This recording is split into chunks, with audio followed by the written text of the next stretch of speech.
There seems to be differing opinions within the media around Harry Maguire at the moment. That new deal, close in some quarters, kiboshed in some others, and then some actually saying that talks haven't even started yet. We're going to dissect it all and bring you completely up to date with that situation, amongst other reports from the Daily Mail around Manchester United's culture change, how the media narrative has been pushed into a certain direction also, along with all of the other news in and around Manchester United, midfield targets, and other stories around Joshua Zirkzee have appeared this afternoon, as well as pressure mounts on Ruben Amorim to get game time for everybody within his squad. This, along with all of your live chats as well. Get in there if you are in live with us right now. And again, of course, if you are catching up later on, please do make sure that you get into the comments and give me your thoughts on everything going on. Harry Maguire is top topic this afternoon, the hero of Manchester United at Anfield the other day. Of course, we were talking before the Anfield game against Liverpool about Harry Maguire getting a new deal. Some people even saying today that Harry Maguire is close to agreeing a deal within the £130,000 to £140,000 a week mark. Now, you start to think that sounds a little bit crazy, so do some more digging. Look up a little bit more, and here is what Fabrizio Romano has said on Harry Maguire, who has been on top of this, to be fair to Romano, for the last few days. He's been talking about it. He has to talk about something with no transfer window, doesn't he? But here's what he said on the current Harry Maguire situation. Harry Maguire, who's been the hero of Manchester United at Anfield, winning the game over the weekend on Sunday, and Harry Maguire contract remains an important topic between Manchester United and the agents of the player. 2 meetings already took place, one directly at Carrington. Talks will continue. The salary is going to be an important part of the conversation, but I can guarantee to you that Harry Maguire is really open to stay with Manchester United and to try to find a solution with the club. So the conversations will continue. Remember that his contract is expiring this summer 2026 and doesn't include an option to extend. So the option was 1 year ago, that was activated, the contract was extended till 2026. Now Harry Maguire has to negotiate a completely new contract with Manchester United. Discussions are ongoing, but the numbers must be different, and so talks underway. Let's see what's going to happen. But the contract of Harry Maguire is one of the topics being discussed at Manchester United. So we can definitely say that Harry Maguire hasn't agreed a deal. And if Romano is saying that talks are ongoing or talks have just started and it is a big topic and an important one at Manchester United, thing is with what Romano said there in all of this is, again, he's made it very clear that the numbers have to match. Brand new contract, not any triggered end of contract deal or anything like that. He's already into that. That was last season, as we all know, and this is year 6 on this maximum deal for Harry Maguire, which is on 192 grand a week, I think it is, to be exact.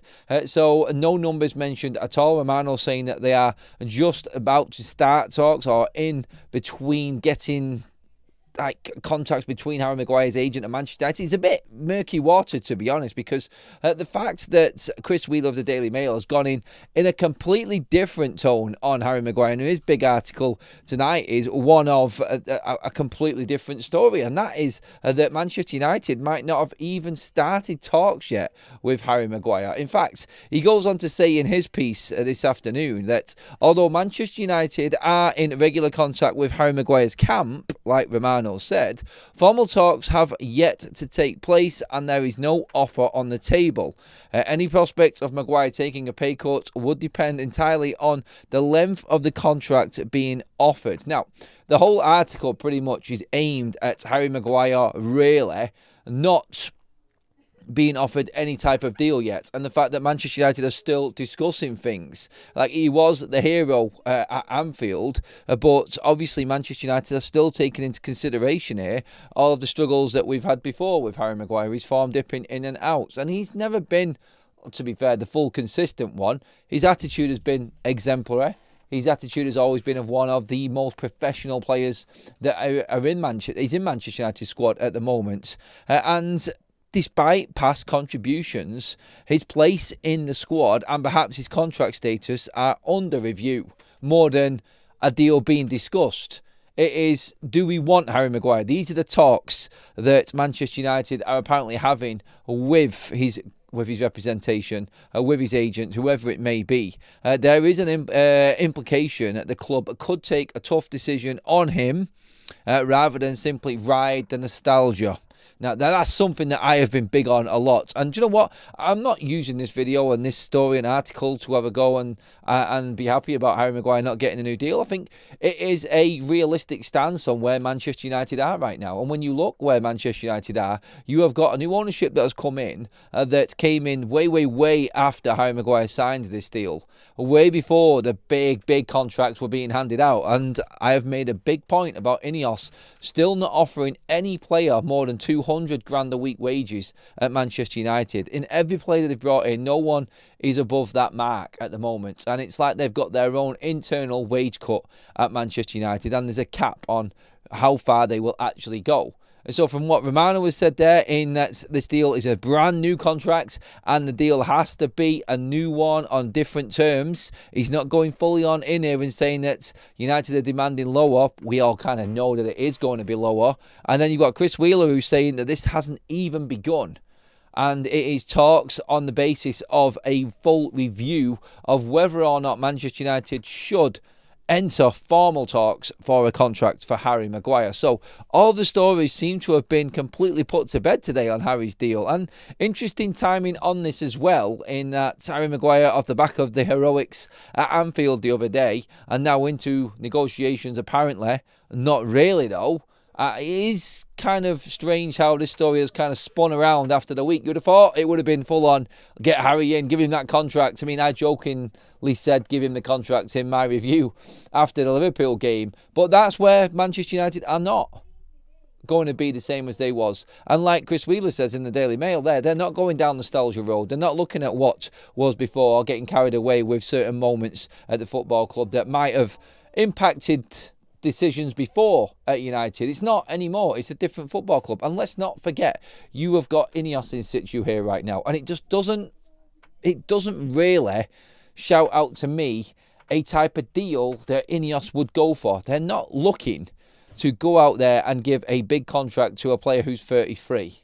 I keep saying the same thing. It just doesn't make sense. The fact that they were moaning about a 29-year-old getting a 4-year deal like Casemiro did before they even walked through the door, and now they've got their foot in the door, they're trying to cut everything and cut back wherever they possibly can and look to the future. The discussions of a potential 3-year deal that were going around today, 2 years with an added one, so 2028 for Harry Maguire, that would take him up to 9 years at the football club, taking him to 36 if he's seen that out.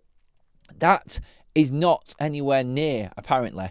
It just doesn't match up to what INEOS are doing for me. And I've always said I'll believe it when I see it. And I did the sums and I did the numbers. Harry Maguire, even on 120 grand a week, is 6.2 million a year for INEOS. I don't think they're going to go to them levels either. The talk of Casemiro the other day getting a new deal, I don't see that. I just don't think these deals are genuinely real. I think discussions and talks are there. I kind of go down the line and agree that the full review of Harry Maguire is probably where this is at right now. And I think what Romano said, what Chris Wheeler said, I think we can take that, put that together and say, no, this isn't happening and it isn't anywhere near close to happening, but talks continue. And talks with his representatives will go to a new level once the season probably draws closer to finishing. I can guess at that. That's about it. But Harry Maguire doesn't want to go anywhere else. And Manchester United know this and will probably just see where the season takes them. I don't think they want to commit to Maguire unless they know exactly where they're going to be next season. If they can afford him on a cheaper deal next season because we perhaps made Europe, then I could see that happening. If United fell off again like we did last season, which is always doable with this team, if they did and Harry Maguire wanted a new deal with us not being in Europe, I could see United saying goodbye to Harry Maguire instantly. I don't think they're going to give him the deal that he wants because Harry Maguire will demand a high salary. He will bring up the commitment to the club, the professionalism, the importance. He will bring it all in, and whether you like it or not, that's what agents do. And they will be driving down that Harry Maguire brand down Manchester United's throats and what he has done for the football club. It's how you take a look at it. It's how you look at it as a football ownership. And do you think that this is worth the money? Is it worth the future? 3 years more of Harry Maguire. I've said this all along. I would love Harry Maguire to finish on a high this year, celebrate him and say thank you, see you later. Into the future we go at the end of the season. I think that's the best for all parties in this. And at the moment, from what we've been told, it looks like it was not real. and Romano's pretty much updated us on that with Chris Wheeler today, and that Harry Maguire's deal is nowhere near closer. But look, let's get into the comment section on this and give me your thoughts, everybody. Harry Maguire, this deal, are you happy that Manchester United are actually looking at this the way they are? I think that's the best question I could probably ask, especially in the live chat right now. It's like, it's not even a case of, are you happy Maguire is staying? Should we keep him or should we let him go? I think now you've got to look at it differently. You've got to look at it as the club. No, he's not more impressed. Are you happier that Manchester United are actually looking at this and saying, let's take our time, let's review it, let's see where we are, let's look at what we've got coming through, other players' developments, and look at it properly rather than going, bang, jump the gun? Because it goes straight back to that's the Jim Radcliffe podcast with the business podcast the other week. Manchester United cannot be run on knee-jerk reactions and decisions. And this goes both ways in terms of hiring and firing, in terms of getting rid of a manager because results are not the same. And like we've just been discussing there, in terms of player contracts, because he has a great game one week, how are we going to forget about the bad ones the weeks before? Because there have been. And United need to review everything. Do we need to be paying another 5 to 6 million a year for a player who is going to be hitting the peak twilight years of his career when you've got younger players that could potentially be coming in and being the real future of Manchester United? This is what a football club is supposed to do. And the news that I'm hearing tonight, it's not so much music to my ears in a way that Harry Maguire isn't getting this deal. It's music to my ears as a United fan that we have actually got sensible football people talking about football decisions at the highest level now. And this is where this will change Manchester United. This is the difference from what we've had before. Again, football directors, CEOs who know football, people who have been involved in the game before as well, that have now progressed to a higher managerial level within the hierarchies of football clubs, whether it be directors, whether it be chairman, whether it be sporting coaching, this commercialisation of the commercial side of things and people in them roles. There's so much more to look at that United didn't have before that they've got now, that I think this makes me feel a lot more comfortable tonight. And you know what? Again, music to my ears, not because of Maguire, but because United are being a little bit more sensible. And that is everything I want. Something about this Romano guy I just don't trust. Maybe just me, but something like he's clutching at straws or getting information from some unknown source that he uses. He is the best usually and gets everything bang on the money. But I haven't heard any of the journalists around Manchester United say that this deal is close. In fact, that's why I brought in Romano and Chris Wheeler on the show tonight, because Chris Wheeler was pretty much said, no, they're nowhere near. They're not even, nothing formal at all has even started yet.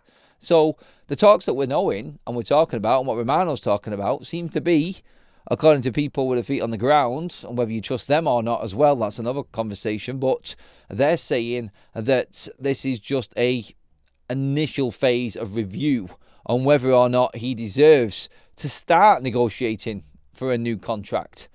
And it's right. He's got to see out this season. Let's see. What if we give him a deal now before January and then he has an absolute stinker towards the back end of the season and it's the same Maguire again? I think this is right in what Manchester United are doing. Let's see out the season, see where our other centre-backs are at and what other options we might have and what other options have come available in the market and make the call from there. And I don't think Harry Maguire is going to go anywhere. And he will know, if he is Manchester United through and through, that's the way that this is going to have to go. United are going to have to be very, very careful in what they do and who they bring in. And nobody's role is safe at this football club, especially on that football pitch anyway. We need to let Harry go and go all in for Mark Gehi, just like we need to let Cass go and get Wharton or Anderson, says Radu. Fair points. I get where you're going with that one, mate. Surely it is too early to talk about a new deal for Harry. He's not exactly being hounded down by other clubs. Pretty much what I was saying there. I don't think Harry's going to go anywhere quickly. So maybe we should be taking our time. I would give Maguire a 1-season contract on 75 grand a week, says Carlo. Ooh. I think that sounds sensible to most people, mate, but not to Harry Maguire and his representation. I guarantee you that. Is it true folks are not allowed to trash talk back? I say if you can give it, you got to take it. What you reckon? Who are you talking about, Mr. Anonymous? Is the people in the chat having an argument? Do let me know. And if anyone is upset and having a go in there, please be civil. Like, we're all here to talk United. Everyone's opinions are valid and everyone's are not always going to be, well, let's just say, we're not always going to agree with other people's opinions. Hello to everyone who is just popping into the chat again. Welcome along to the show, everybody. Get your thoughts in. We're talking Harry Maguire, and what the media is saying tonight seems to be completely different to what we were reporting and told the week before. Harry Maguire's future at Manchester United is not safe and is just in review. Get your thoughts in now, people. As a squad player, I don't see a problem with Maguire getting a new contract. We do need experienced players around. Maguire is a good example for younger players. He's been decent the last 2 years. How much would you pay him is the question I'm asking on that one, Boxing. Can you come back with a price for me, please, mate? Nobody complains that Bruno is on 450k a week. Well, because he's not. But when I mention 250 for Maguire, I get ridiculed. But let's be honest, he deserves it. Maguire doesn't deserve 250 grand a week. He's not on 250 grand a week. And Bruno doesn't deserve 450. Thank God he's nowhere near that, actually, because he's not near that, Nico. So in terms of Bruno Fernandes, he isn't a topic. Again, tonight, it's Maguire. Bruno's already signed his deal, so we'll come to him when we do. But let's not forget, he is younger as well than Harry Maguire. So, yes, let's just make sure that it is. No, Bruno is not on 450k, mate. Just to clarify that again. I know you've come back with another comment there, Nico. He's not on 450k. He's not on more than Erling Haaland. Erling Haaland is the highest paid player in the Premier League on 450. Bruno is not. Bruno's on around about 325 officially. I think he needs a wage reduction. Definitely, I'd pay him 80 grand per week. All right, I don't mind 80 grand a week for Harry Maguire. I think that's fair. I think that's sensible for a 2-year deal. Is everyone else happy with that? Have we decided? Okay, I'll fax that forward through to Manchester United and we'll get this deal signed, sealed and delivered and get it over. Cal says, Bruno, Maguire, Shaw, Dalot, all need to go, or all need to be sent packing. He's always had that stance, Carl, on that one. Look, I said this before, and I'm not going to change my mind on it. I made the call weeks ago, and you can all bring it back up, and I'm going to tell you the same again today. Thank you for your service. At the end of this season, I think we should be letting go of Dalot, Bruno, Maguire, Shaw, and Casemiro. I think they all should be moved on. I think it's time. I get the experience factor. I get that we need experience, but do we need experience of Manchester United's failing years or experience in professionalism and winning mentality? I know it sounds really, really harsh, and we've all got connected to certain players at this football club at one stage or another, but is it not time that Manchester United changed the direction of where we've been going for the last decade?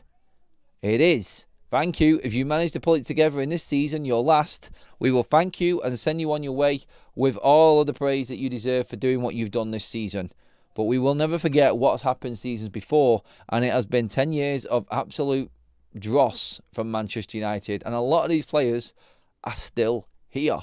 And that will always be my look on this, and I'm never going to change my mind no matter what happens. One season does not convince me. Ask Liverpool fans right now about Arne Slot's. That video, by the way, is up on Football Talks from earlier on today. Make sure you do jump across and check that one out, everybody. You are right. They should be let to go, but INEOS won't spend the money to replace them, so we are stuck with some of them at least. No, it's completely different. INEOS don't want to be paying near 30 million for Maguire and Casemiro next season. It's completely the opposite way round. They will let them go and say goodbye and save themselves a lot more in contracts, as well as, let's be honest here, Manchester United, if you look at it realistically, if you sell Bruno Fernandes, like we said last night, if Mason Greenwood goes, Rashford goes, Rasmus goes, you can get rid of Casemiro and bring in another 2 midfielders with that money. You can let Harry Maguire go because we've already got 6 more centre-backs at the football club, not including, academy lads coming through as well. So we can afford to let go of Bruno, Casemiro and Maguire financially. Whether you think that we are going to be able to find the quality to replace them is another debate, but financially, Manchester United can easily move them players on and replace them with other players. We've seen this before. The contracts are huge, and INEOS wouldn't think twice, and which is why I've been surprised at the early reports about Maguire already being close to a deal. I just didn't see it happening. And in a way, I'm not surprised now that we're talking about this tonight from what Romano and Chris Wheeler have said, in that Maguire is not close to signing a deal. I don't think he ever was. Well, we'll see how it develops. The talks are continuing, as Romano has said, and Wheeler has said. It just isn't in the area where a lot of other journalists and reporters are saying that he's close to agreeing a deal. So, sensible approach from Manchester United on this.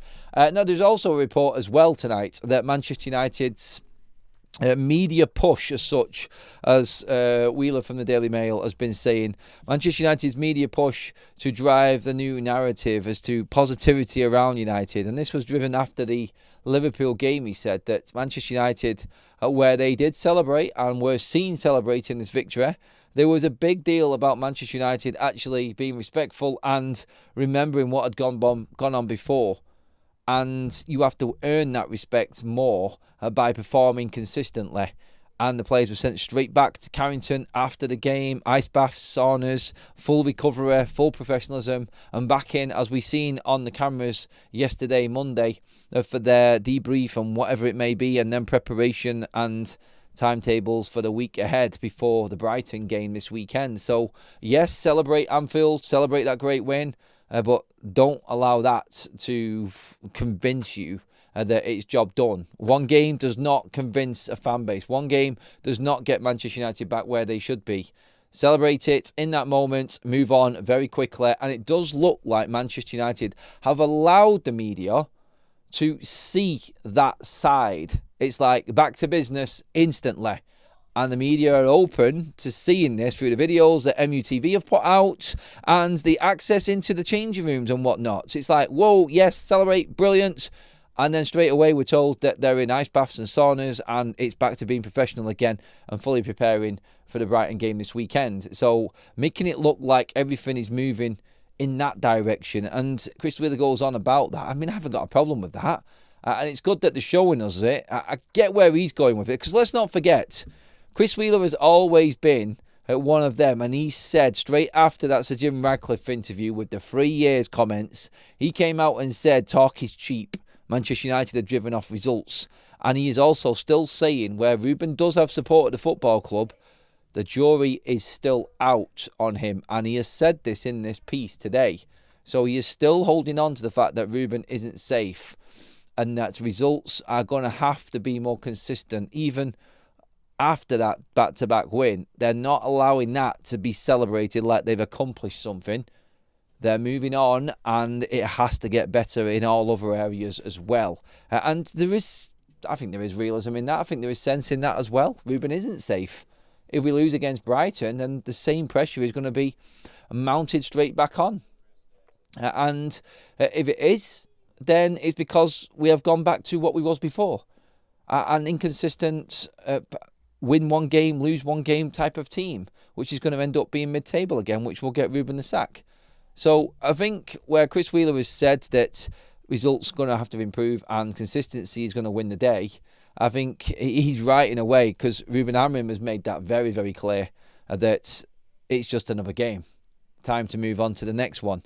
How many times does he say it in every single post-match interview and press conference? On to the next game, plan for the next game. Whether you win or lose, he's exactly the same. We're planning for the next game.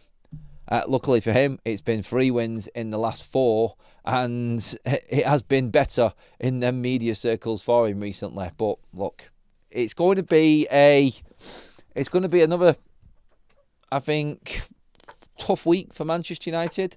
Obviously, in build-up to the Brighton game, watching everyone in Europe again, questions will be asked. More people will try and find more information out from what's going on behind the scenes at United, and they won't let up. The media will not let up. But United are trying to not so much spin a positive narrative. They can do when they've just got back-to-back wins and won at Anfield.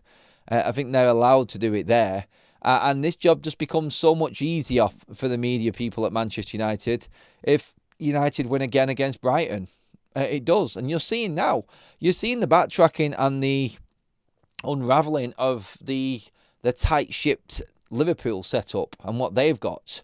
You've seen what's happening with them now. And that, again, proves that it can go completely south quickly in the Premier League. No matter how big you are, how successful you are. Liverpool have just won the Championship. They've just won 5 of the opening 5 games in the Premier League. And now they've lost 4 in a row. It's the end of the world.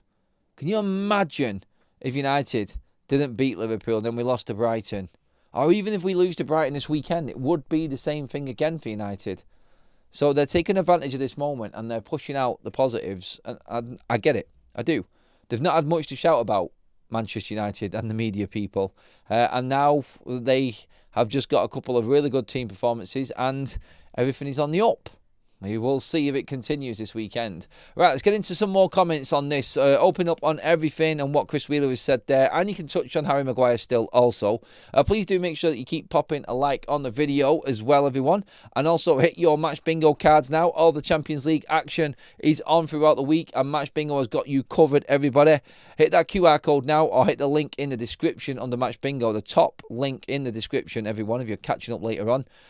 Get your Match Bingo cards. Create your account, which is completely free, then deposit your money in to your account. If you deposit your money in, then hit promo code FUTV, all caps, in that promo section. You will be boosted by 100% in your deposit. So get on it now, everybody. £2 a game. Buy 5 cards for the price of 4 right now on any of the games this week, including Brighton versus Manchester United this weekend at Old Trafford. Get on that, everyone. Right. I'll drop that link into the live chat for everybody as well. That is in there now. Thank you to Stu for that one. Evening, Adam. Realist Great Mods. Hello, Pete. Hope you're doing well, my friend. Brighton away is always a clumping. I'm confident we'll win on Saturday. Old Trafford will be atmospheric. Brighton at home has always been a defeat for Manchester United the last 3 years also. We cannot forget about that. Watching Blaybot will be fascinating, says Carlo. We will see. If Liverpool lose tomorrow, it will be the first time they've lost 5 in a row since 1953. That would be an amazing stat, wouldn't it, if that came out. Frankfurt away tomorrow. I've got that game on Football Talks. We're going to be doing a watch-along for that game tomorrow, everybody, so make sure you join us. I'll tee you up tomorrow in the evening show here on Forever United TV for that more. I love that attitude. That's how Sir Alex and Roy Keane used to talk. Anthony there talking about the celebrate the win and move on. There's another game to play. Let's get back to Carrington and get ready for Brighton the next week. This is your day job. It doesn't stop after one win. We celebrate wins at the moment like we're winning cup finals. That's a problem for Manchester United. It's a big problem. And we are, I feel, in a position now where I think, need to start looking ahead and looking at that consistency coming in. And I think we are getting closer. A win against Brighton will definitely bring that in. Let's see. Simon says, playing against a low-block Brighton will be a proper test for our credentials, and whether Sunday was just a flash in the pan like previous seasons. I don't know if it'll be a low block from Brighton. They will move the ball very, very quickly. I'm scared for the Brighton game. I am. If we get through that one, I'm not fully, but I'm getting close to being fully convinced we have turned a corner. It would be massive for Manchester United. But everybody wants to see that game first of all. Even the biggest doubters in our community here on Forever United TV. And what they have been saying, like they would look at 3 wins in a row against Sunderland, Liverpool and Brighton. That's 4 wins in a row at home in the Premier League. That puts United in the top 4 as well after 9 games. That's something that you cannot say isn't improvement on last season. I mean, you're already near enough halfway through to the amount of games we won in the entirety of last season. So it is significant for Manchester United this weekend in so many different ways. Keep your comments coming in, everybody. Let me know your thoughts as well. We're also going to be doing some more different content coming up as well, everybody. More on that towards the back end of the week as well. Some of the member stuff is going to be kickstarting also, so make sure that you're there for that as well. Totally different game where we will play. We'll be expected to have the ball and go at them, and we're not good at having the ball, hence why we play well versus top sides. We don't have the ball. Well, look, at home, what can we say? We beat Sunderland comfortably. We should have battered Burnley in that game as well. And I think looking at that in previous home games against so-called lesser teams, I don't think Brighton are going to be full on low block. I think they're going to play United. It's if Manchester United can handle Brighton again. Because let's not forget, this is a very, very happy hunting ground for United. Extremely happy hunting ground. I'm not scared. Adam says Babs is full on. Back in confident mode, Babs. When Babs is happy, United are doing well, and that means we should all be confident. Listen to Babs, everybody. She'll tell you how to go into that game and what's going to happen. If we beat Brighton, we just need to win the next game after it, keep our feet on the ground and get into the top 4 where we belong. I can see talk there from certain people talking about top 4, that the mention of top 4 is creeping back into conversations after 2 wins. After 3 wins, you feel a lot more confident because you cannot ignore 10 games gone and in the top 4. If you were in the top 4 after 10 games, and that's off what Boxing said there, if we win the next 2 games, you've got to beat Brighton and you've got to beat Nottingham Forest. And it guarantees you after 10 games that you're in the top 4 entering into November. You can't ignore that. You can't ignore that at all. That's you well and truly in the mix. And season on, that's where that is. So again, how important is this weekend? It's huge, like every weekend is for United. Promoted sides, Adam, we always beat promoted sides. We don't beat, is that supposed to say, good Prem sides? Well, we just beat Liverpool. We've beaten Chelsea. You can say 10 men. Again, I get it. But what are we supposed to be judging this off? We're judging it off this season where the football has been better. We can say that. And again, until we've played enough games, we're not going to be able to say whether it's one way or another. Like I said, 10 games. That is a fair amount of games. Brighton and Nottingham Forest are them teams that Cal's mentioning there. And if we do win them games, on top of the bigger games that we've also won, and the promoted teams that we've also beaten, that's been mentioned, then you can start to really judge this team then. But this is why this is so big and why this next 2 weeks are absolutely massive for Ruben Amorim and Manchester United. Adam, we must get some form of European football. Next season. I can't stand not being in the Champions League. But is Europa League enough?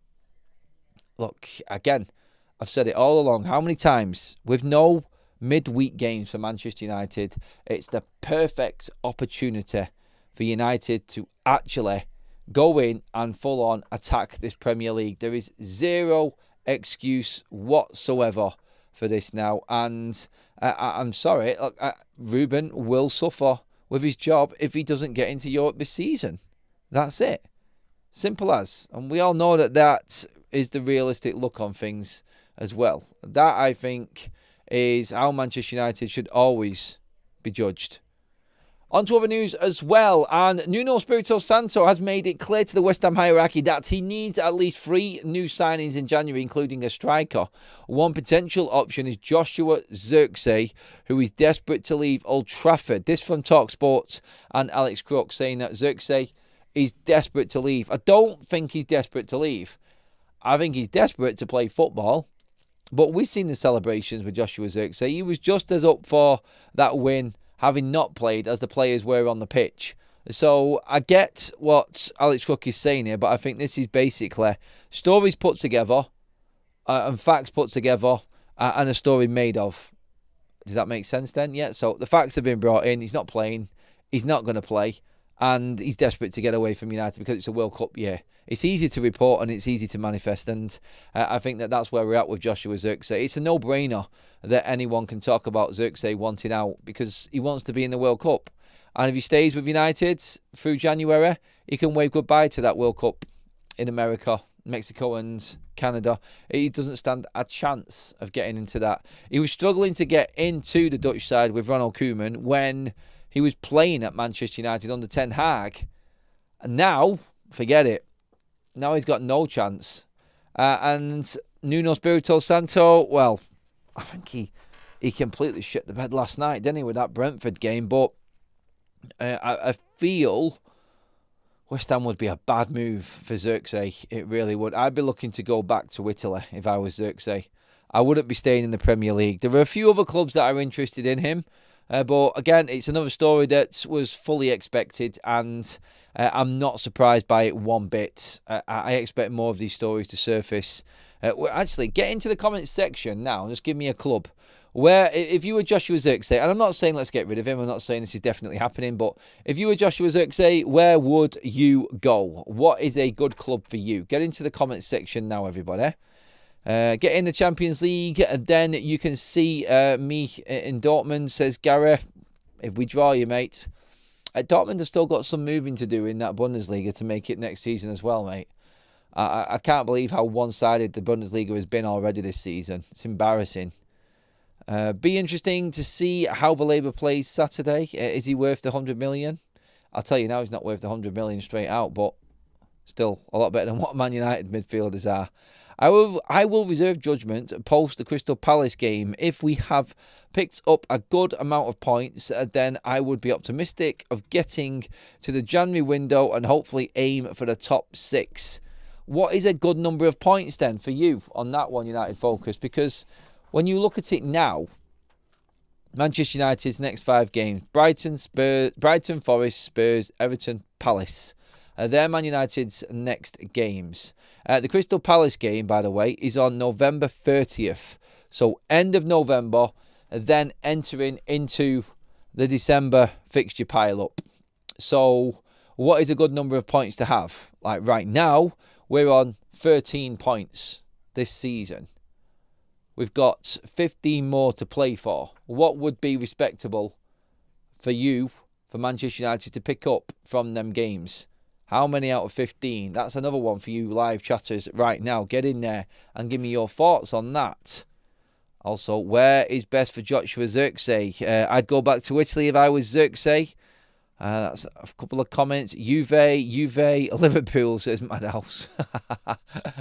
No. What else have we got in here? Napoli, like Andy's unwanted toys, says Mr. Anonymous. With the rest of the Premier Leagues. Carlos says 10 points from that 15 in the next 5 games would be enough to convince him that we're on. Rodders is saying 13. You need to see 13 points, Rodders, or is that how many you think we're going to get? Is 13 your benchmark, so we can only drop 2 points in that whole game? So we got to win 4, draw 1, and that's Rodders' standard. I tell you what, you got high standards there, Rodders, mate. 10 points again, 10 to 12 points. Lots of people saying the same thing. United Focus there making a point for Joshua Zirkzee.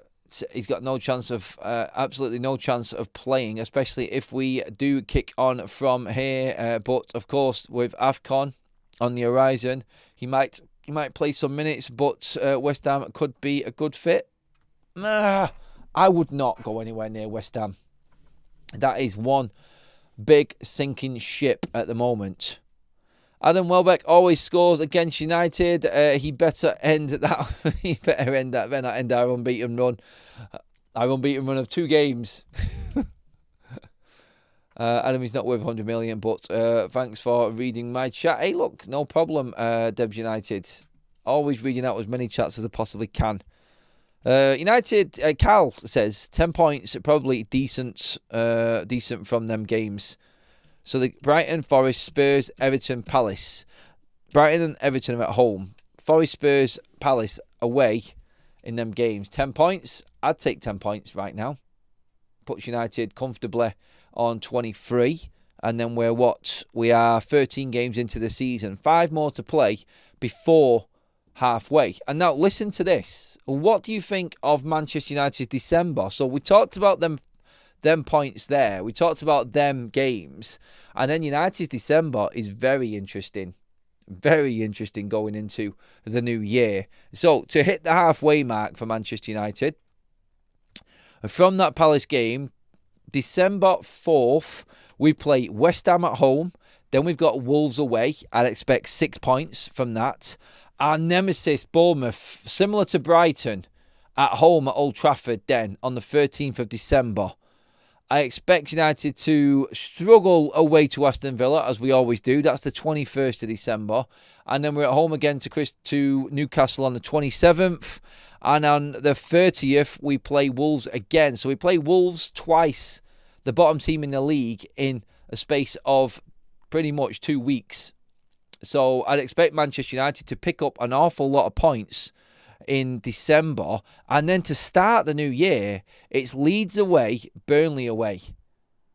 Now so straight after them 5 games, Crystal Palace, once we hit December, West Ham, Wolves, Bournemouth, Villa, Newcastle, Wolves, Leeds, Burnley. That then, before we get an absolute onslaught, we've got City and Arsenal back to back after that. So I think it's imperative that Manchester United hit that festive period. That's going to be key for United's European chances, I think. The festive games in and around December is going to be absolutely massive in how many points we pick up. So if we can say be in and around let's just say above 30 points after halfway. So around about 32, 33 points at halfway, I think, for Manchester United heading into the new year. I think that's probably enough to say we can compete and actually be in with a chance of making Europe. Of course, obviously 70 is the benchmark for the top 4 usually, isn't it? That's what you would look at. So, yeah, I'd say anything over 30 after halfway and then have a good back end of the season. Obviously, I'd expect possibly some improvements in January squad-wise. But let's not forget, in fact, let me have a quick look now. I'm going to check when AFCON runs from. Let's see what players we're going to be missing for certain games. When does AFCON start and end? Right, so December 21st, Sunday. Oh, right, so listen to this. So we're going to be, and this is if our players go right to the end of AFCON. So the games that Mazraoui and Mbeumo and Ahmad are going to miss because of AFCON. Are you ready for this? So them 3 key players for Manchester United are going to miss Villa, Newcastle, Wolves, Leeds, Burnley, City, and they're back for Arsenal away on the 24th. That's if they go all the way in the competition. So if they get to the final, and this, obviously we're looking at Ahmad for Ivory Coast, and Mbeumo for Cameroon, and obviously Mazraoui for Morocco. If any of them nations get right to the end, so we're going to have a couple of them back at least, or at least one of them back, unless you've got 2 of them playing each other in the final, say Morocco and Cameroon. You lose Mazraoui and you lose Mbeumo. Just depends how well they do in the tournament. But it would be nice to get them players back before the Manchester derby on the 17th of January. AFCON finishes on Sunday the 18th. Manchester United play City apparently at the moment, but I'm guessing this is going to be moved to that Sunday anyway. It's down on the Saturday at the moment, but I don't think Manchester United are. I'm pretty certain we're not going to be playing Man City at 3 o'clock on a Saturday anyway. But they're the games that we're going to be missing. That's the worry, I think. In terms of all them points we're going to accumulate, or hope to accumulate, I think it's going to be a very, very tough job for United. And then fixtures without them players, and we've seen how important Mbeumo is. Again, do Manchester United, do we have enough? Does Xerxes stay because of that? Does Bruno get pushed up into number 10? Well, Mbeumo's missing, and Mainu may come in. Maybe this is the time for him. And these fixtures piling up, I'd expect to see a lot more of Kobbie Mainu. So maybe that is a story that's going to develop itself as well in that area. Look, there's loads that can happen in them fixtures as well. And hopefully we're injury-free also. Quickly as well, Manchester United, according to Sky Sports Germany, are back in talks or are interested in Stiller as well from Germany. I think Stuttgart, sorry, I think he's from. But yeah, I mean, again, the talk of Manchester United buying a midfielder, it's just going to be there forever and a day.